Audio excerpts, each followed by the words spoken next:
የእግዚአብሔር ቤተሰቦች በጌታ በኢየሱስ ክርስቶስ የተወደዳችሁ በደሙ የተዋጃችሁ ለእግዚአብሔር መንግሥትና ርስት የታጫችሁ ቅዱሳን እንደምን ዋላችሁ?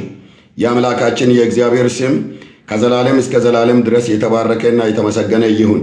እኔ በዚህን ሰዓት ወደዚህ ወደ ፌስቡክ አገልግሎትና ወደ ጸሎት አገልግሎት በላይቭ የመጣሁበት ዋና ምክንያት ምንድነው? ለአገራችን ለኢትዮጵያ ሰላምና እድገት፣ ለአገራችን ብልጽግና፣ ለአገራችን እግዚአብሔር አምላክ በአገራችን በኢትዮጵያ ላይ ታላላቅ ነገሮችን እንዲያደርግ እኛ ደግሞ የሃይማኖት ሰዎች ክርስቲያኖች እግዚአብሔርን የምናመልክ ሰዎች ለአገራችን የመጸለይ ግዴታ አለብን። አምላካችን እግዚአብሔር ስሙ ለዘላለም ብሩክ ይሁን። እኔ የእግዚአብሔር መንፈስ ቅዱስ በውስጤ ለአገሬ ለኢትዮጵያ ከኢትዮጵያውያን ጋር በመተባበር በጋራ በመቆም የጸሎት ፕሮግራሞችን በማዘጋጀት በኢትዮጵያ በአገራችን ላይ ብሔራዊ የጸሎት ንቅናቄ ናሽናል ፕሬየር ሙቭመንት እንዲፈጠር እኔም ደግሞ የበኩሌን ድርሻ እንዲጫወት እግዚአብሔር መንፈስ ቅዱስ አሳስቦኛል። እግዚአብሔር ስሙ ለዘላለም ብሩክ ይሁን።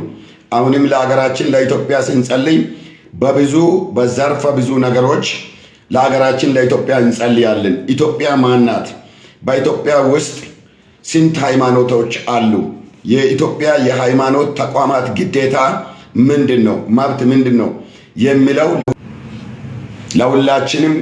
ለሁላችንም ግልጽ ነው።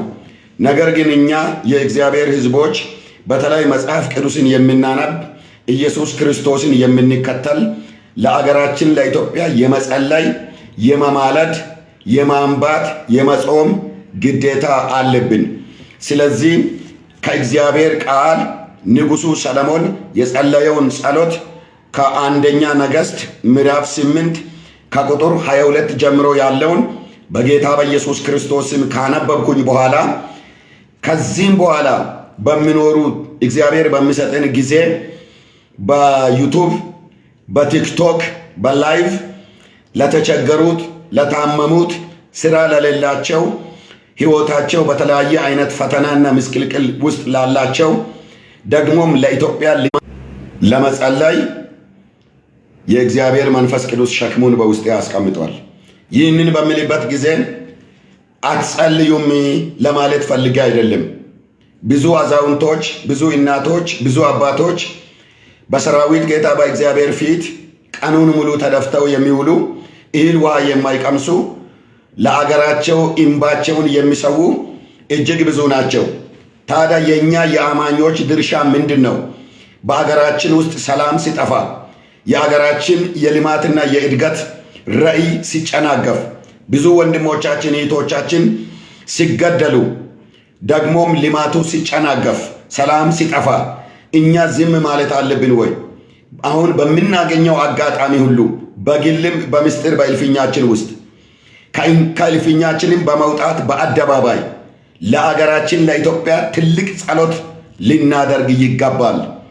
ንጉሡ ሰለሞን እንዲህ አለ። ቁጥር 22 ላይ የእስራኤልም ጉባኤ ሁሉ እያዩ ሰለሞን በእግዚአብሔር መሠዊያ ፊት ቆሞ እጆቹን ወደ ሰማይ ምን አረገ ይላል? ዘረጋ ይላል። እንዲህም አለ፣ የእስራኤል አምላክ አቤቱ በላይ በሰማይ በታችም በምድር አንተን የሚመስል አምላክ የለም አለ። ሰለሞን መጀመሪያ ለእግዚአብሔር ታላቅነት ዕውቅናን ሰጠ። የሚመሳሰለው የሚተካከለው እንደሌለ አረጋገጠ። እኛም ኢትዮጵያውያን መጀመሪያ እግዚአብሔር ጸሎታችንን እንዲሰማ በአገራችን ላይ የሚታየውን መደማማት፣ መቆሳሰል፣ መጋደል እግዚአብሔር እንዲያቆም እኛ መጀመሪያ ለአምላካችን ለእግዚአብሔር ለታላቅነቱ ለሁሉን ቻይነቱ የሚተካከለው እንደሌለ በማመን በአንደበታችን በመናገር እግዚአብሔርን ታላቅ ማድረግ አለብን።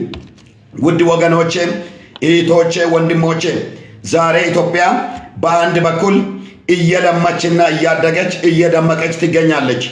በሌላ በኩል ደግሞ ሀገራችን ኢትዮጵያ እየደመች ትገኛለች። ሁለት ነገር ይዘን እየተጓዝን ነው ያለ ነው። አሁን ግን እግዚአብሔር አምላክ ብረዳንና ብንኖር እኛ የማይደማማ የማይገዳደል ትውልድ በጸሎታችን ልናመጣ ይገባል።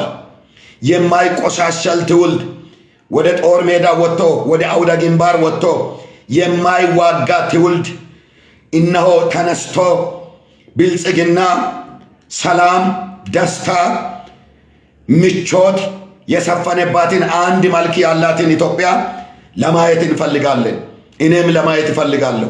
እኔ ለማየት የሚፈልገው የበለጸገችና ያደገች ለዜጎቿ ምቹ የሆነች አገር ማየት እፈልጋለሁ።